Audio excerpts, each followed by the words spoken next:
The gravel crunched under my boots as I stepped out of the car, the cold air slicing through the gap in my scarf. I hadn't been here in nearly a year. My mountain lodge quiet, tucked away untouched by city noise, was supposed to be my reset button. A long overdue week alone with no emails, no errands, no obligations. Just silence and sky. But something was off before I even reached the front steps. Nolan's car was parked haphazardly to the left. The front wheels turned like he'd pulled in fast. Behind it was Delaney's compact crossover. And next to theirs, something unfamiliar. A dark sedan covered in dust and pine needles, clearly not just dropped off. I stood still, heart beginning to thud. No one was supposed to know I was coming. I hadn't told a soul. The emergency key box had been for actual emergencies, not whatever this was. I climbed the porch slowly, my hand brushing the worn wooden rail. The doorknob turned without resistance. The warmth hit me first. Firelight, music, a burst of laughter. I pushed the door open. Inside the house was alive, and not with my presence. The smell of food I hadn't cooked, drinks I hadn't poured.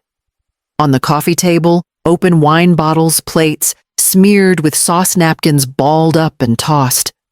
Coats thrown over the couch cushions like it belonged to someone else. Then her voice. Delaney's cut through the air. "You again. What do you want, freeloader?" She didn't even look up. She was standing near the fire with a glass in her hand, wrapped in one of the blankets I kept stored for guests. My blanket, my firewood, my floor. She didn't know. Or worse, she knew and didn't care. I stepped fully into the room. A hush didn't fall. No one noticed me at all. Not yet. But they would. The door clicked shut behind me, but no one turned. Not right away. The living room was unfamiliar in all the wrong ways. My pantry door hung ajar, half the staples gone. A half-used stick of butter sat on the counter, melting into a dish I didn't recognize. The throw pillows were flattened, the linens on the couch wrinkled and stained. They'd been here for days, maybe longer. Then I saw the mantel, where my parents' photo had always rested, framed in silver, just the two of them on their wedding day. Now stood a different picture, Delaney's parents smiling with arms wrapped around children I didn't know. Someone had moved my family aside, like an afterthought. A hand tugged gently at my sleeve. Nolan. He looked older somehow. Tired in a way I didn't remember. His eyes met mine for just a second, then dropped to the floor.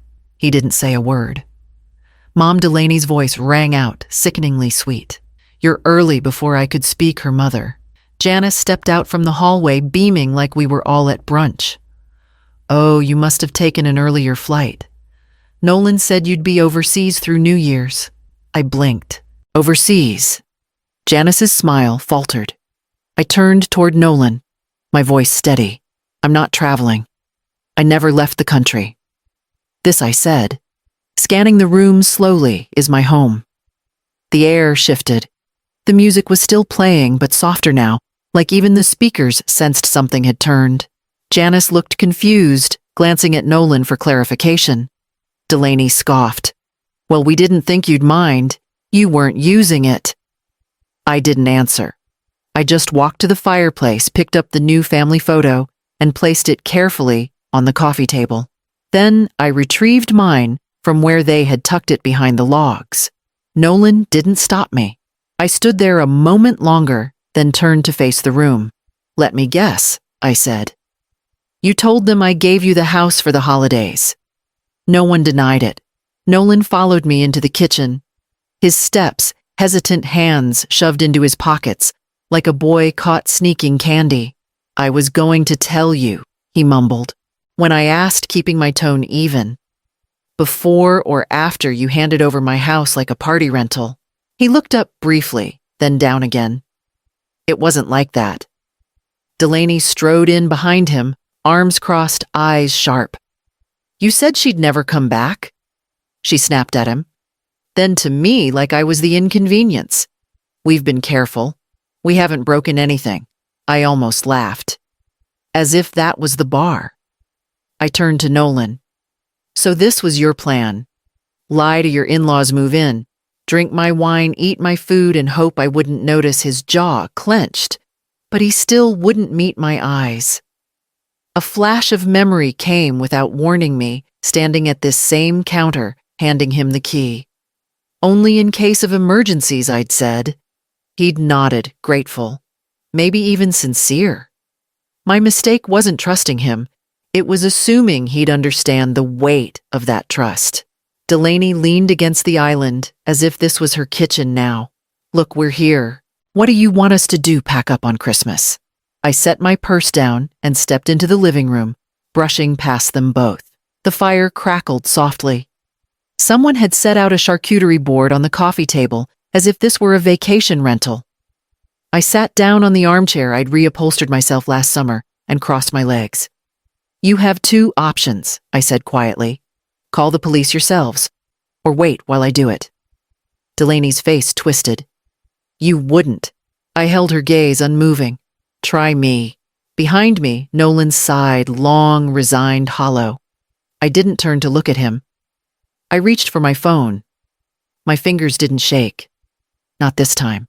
It didn't take long for the sound of tires to crunch over the gravel drive. Delaney froze when the blue and red lights swept through the windows. Nolan's father muttered something about misunderstandings, while her mother clasped her pearls like we were in the middle of a scandal. Two officers stepped through the door, one older one young enough to still sound polite. Evening, the older one said. We got a call about a dispute on the property. Delaney was on them immediately. Yes, officer, thank God you're here. This woman barged in out of nowhere. She's been harassing us, ruining our Christmas. Her voice cracked in a way that might have sounded believable to someone who hadn't just seen her, holding a wine glass in another woman's home. I didn't move from the armchair. That's not true, I said evenly. This property is mine. They entered without permission. The younger officer glanced around the living room, taking in the coats, the food, the family photos that weren't mine. Do you have proof of ownership, ma'am? I reached for the briefcase I had placed beside the chair. Yes. Right here. One by one, I laid out the documents on the coffee table, the deed with my signature. The tax statements, the property insurance in my name. I handed them over without raising my voice. Lenora Hale, I said. Owner since 1998. The older officer took his time reading his flashlight beam, sliding over the pages. Delaney kept talking, but the words grew smaller. She's making that up, she said. Those could be fake. He looked up, face unreadable. If these are legitimate, this house belongs to Ms. Hale. He turned toward Nolan and Delaney. That means you and your guests are here without her consent. Nolan's mother gasped softly, her hand falling away from her pearls. Nolan's face drained of color. And for the first time that night, he met my eyes. The older officer lowered the papers and said quietly, Sir, ma'am, I'm going to have to ask you to start packing your things. No one moved. Even the fire seemed quieter after the officer spoke. Delaney's shoulders tightened. Nolan stood behind her, silent and pale. His father-in-law sat down slowly on the edge of the couch, like his legs had lost the will to argue. I reached for my bag and took out my phone. Delaney gave a breathy laugh. What now? You're going to cancel Christmas? I didn't answer. I opened my banking app, scrolled until I found the tab marked Properties, and turned the screen toward Nolan. The apartment you live in. That lease is in my name. Always has been. I've been covering the gap between what you pay and what's owed. Nolan blinked, like he was trying to translate a language he used to know. You said just until I said until you got stable. I interrupted. That was 3 years ago. The car you used to run errands. Hospital trips, grocery store, runs everything you needed it for. I paid the down payment and co-signed the loan. I tapped another button. That loan ends today. The finance company will be informed by morning. They'll repossess it by the end of the week. Delaney spun toward Nolan. You told me it was ours. He didn't respond. He was watching me. watching his entire safety net disappear line by line. I kept going. Utilities. Cell plan. That fancy security system you installed at the apartment. I paid the activation fees. Another tap. Another silent cancellation. I gave, I said, standing now, because I believed you were building something. A home, a future, a life. My voice didn't rise. It didn't need to. But you weren't building. You were feeding off me, stealing from me, and calling me a parasite in the process. Nolan opened his mouth, but there was nothing in it. Just the look of someone finally seeing the line they crossed. I walked back to the fire and sat down. And for the first time all night, no one argued. The officers gave them one last chance to move quietly. Nolan helped his wife gather their things, while Delaney muttered under her breath, voice wobbling between anger and disbelief. Her parents hovered near the door, apologizing in whispers that didn't reach me. I stood by the mantel, arms crossed, watching them strip their own comfort from the place I had built to escape everyone else's needs. Delaney's plea came as the first suitcase hit the porch. You can't throw us out. It's snowing. It's Christmas. I didn't answer. The officer beside her did. Ma'am, you've been asked to leave private property. Let's not make this harder. Nolan turned, then eyes glassy. Mom, please? Can't we just stay one more night? It's late. I met his gaze, steady and cold. You've stayed long enough? He lowered his head. For the first time, I saw something that looked like shame. But it arrived too late to matter. When the last bag was carried out, one of the officers nodded to me. It's done, ma'am. I managed a quiet, thank you, as the door shut behind them. The sound of it closing, firm, final, echoed through the hollowed space like a judgment. Then there was nothing. No voices, no excuses, no weight pressing against the air. Just the crackle of firewood and the faint hum of the wind outside. I turned slowly, taking in what was left. Wine stains on the rug. Plates stacked in the sink. The faint outline of their laughter still hanging in the walls. My eyes landed on a single glass left on the coffee table, my glass part of the set I'd bought after Nolan's graduation. I picked it up, turned it in my hand, then set it down again. The damage was everywhere, but the stillness belonged to me. I sat on the armchair, let the silence fill the room, and breathed. The heat from the fire reached my hands, steady and slow. For the first time in years, I wasn't waiting to be needed. The next morning, the silence in the lodge felt sharper than usual, like it had edges. I lit the fire again and didn't turn on the news. I let the stillness have its place. The first update came by email. The SUV had been repossessed at 7:42 a.m. A photo was attached, hooked to the back of a tow truck, its tires half sunk in slush. I stared at it for a moment, then archived the message. The second came by mail 2 days later. The apartment management company confirmed final notice delivered, eviction process initiated. No mention of Nolan's name in the letter, just a tenant number and a timeline. I hadn't heard from him since they left. There were no pleading calls, no dramatic texts. Only a few passive updates that found their way to me through people who used to know us both. Someone mentioned Delaney had gone back to her parents' place, that Nolan was sleeping on a friend's couch and couldn't access his own bank account. His credit cards had been frozen. His name on certain shared utilities meant that when I pulled out, bills collapsed behind him. It all unraveled quietly. No shouting, no apologies. Just the dull machinery of consequence rolling forward. I stopped looking at my phone unless it rang for work. Each morning, I poured myself a strong coffee, sat by the window, and watched the trees. They didn't know what had happened here. They didn't care. Their peace wasn't disturbed by broken promises. One night, as the wind picked up and snow pressed softly against the glass, I whispered it aloud to no one. This time, I said they'll feel it. I had protected them from so much rent debt blame, even each other. But I wouldn't soften this landing. Not again. The next morning, a message blinked on my phone. Unknown number. A single sentence. You've ruined us. I didn't reply. I poured another cup of coffee and watched the snowfall deepen. The snow had begun to recede, but the cold hadn't. I was packing up the lodge slowly, taking my time, letting the quiet stretch a little longer before I returned to the city. It was late afternoon when my phone rang. No name, just a number I didn't recognize. For a second, I considered ignoring it. Then I answered, Mom. The voice was small, rougher than I remembered. But I knew it. Nolan. He didn't waste time. We're drowning, he said, voice already cracking. Delaney blames me for everything. Her parents kicked us out last week. They said we made fools of them. I let the silence between us stretch.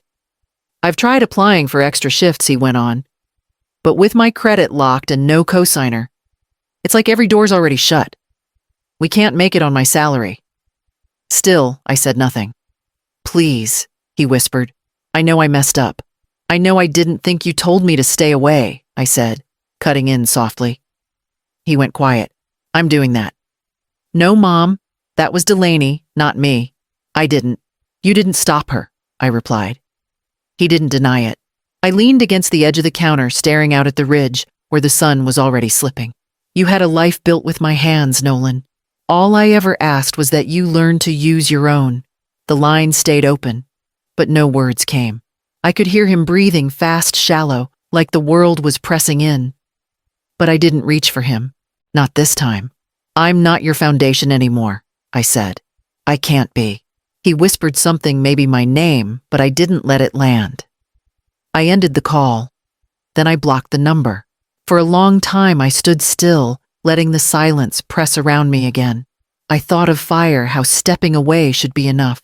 But even with distance, the smoke has its own way of following. The days settled into something I hadn't felt in years, mine. I woke when I wanted, not to calls, not to guilt. I brewed my coffee without checking texts, without wondering who would need something next. The fridge held only what I liked. I cooked meals in silence, plated them just for one, and cleaned up at a pace that suited me. In the evenings, I curled up with books I'd always meant to finish. Some nights I read for hours.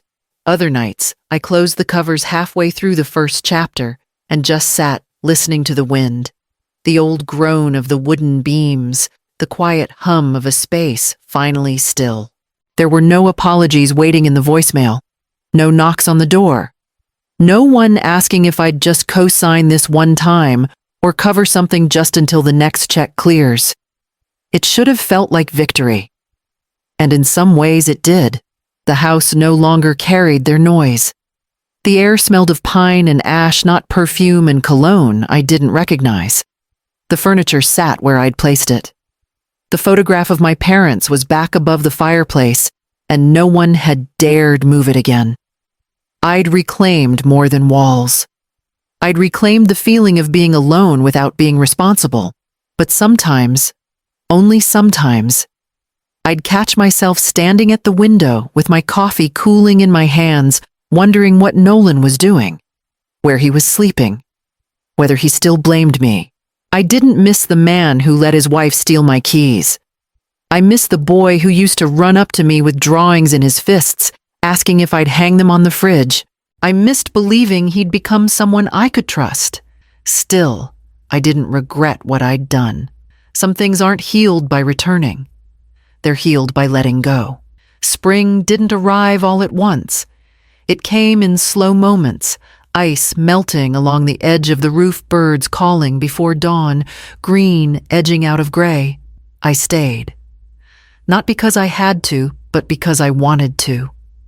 I swept the floors, restocked, the pantry washed the linens in warm water, scented how I liked. No traces of Delaney's perfume. No clutter I didn't recognize. My hands touched everything again, not in service, but in peace. The lodge had become more than mine by deed. It was mine by rhythm, by breath, by quiet. Each day passed like the last, and I welcomed it. Some mornings, I'd sit on the porch with a mug of tea and let the wind thread through my hair. The scars of winter were still visible. Bark stripped from a tree, a cracked window pane waiting for repair. But they no longer stung. They no longer defined the space. Or me. Then came the email. No subject line. Just a notification from the court system. Delaney had filed for divorce. No letter, no apology, no mention of Nolan. Just a quiet formality. A signature where there used to be noise. I read it once. Closed it. Deleted it. There was nothing to reply to. Nothing left to untangle or fix. Their world had fallen in on itself, and I no longer stood beneath it. Later that afternoon, I opened every window in the lodge. Let the warm air sweep through the halls. The curtains lifted like sails. The floor creaked as the wood breathed again. I sat near the fire not because I needed the heat, but because it was part of my ritual now. I didn't need silence. I needed space. And for the first time, I had it not carved out of guilt, not borrowed through compromise. Real, earned space. I breathed it in. The gift wasn't that they were gone. It was that I'd stopped holding the door open for them. And when I rose from my chair and looked out into the softening light, I knew I was finally ready to go home.